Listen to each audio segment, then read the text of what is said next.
জলবায়ুর বিরূপ প্রভাবে উপকূলীয় এলাকার জলাশয়গুলোতে দিন দিন বাড়ছে লবণাক্ততা। লবণাক্ত পানিতে চিংড়ি চাষ করে থাকেন চাষিরা।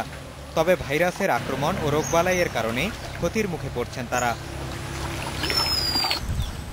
এই সমস্যা সমাধানে গবেষণা করছিলেন পটুয়াখালী বিজ্ঞান ও প্রযুক্তি বিশ্ববিদ্যালয়ের একটি দল।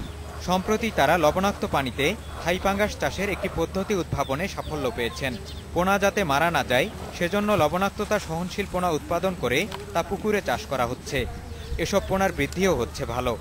লবণ পানিতে এখন বর্তমানে পাঙ্গাস চাষ করতেছি। এখন এই পাঙ্গাস চাষ লবণ পানিতে অনেক ভালো মাছ, মাছের মান অনেক ভালো। পাঙ্গাস মারা যাইবে লবণ পানিতে।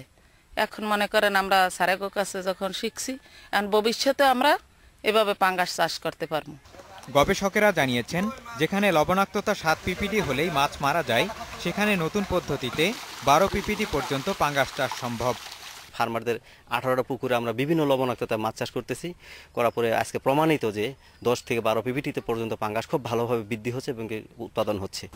এই পদ্ধতিতে পাঙ্গাস চাষে মিঠা পানির চেয়েও রোগবালাই কম হবে বলে মনে করছেন গবেষকরা। লবণ পানির মাছগুলোতে আমার রোগটা হচ্ছে না, যার ফলে খুব রোগমুক্তভাবে আমরা মাছটা চাষ করতে পারতেছি।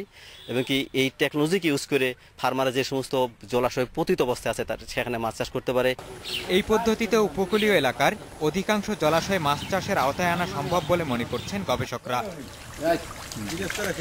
মঞ্জুর মোর্শেদ, ইন্ডিপেন্ডেন্ট নিউজ।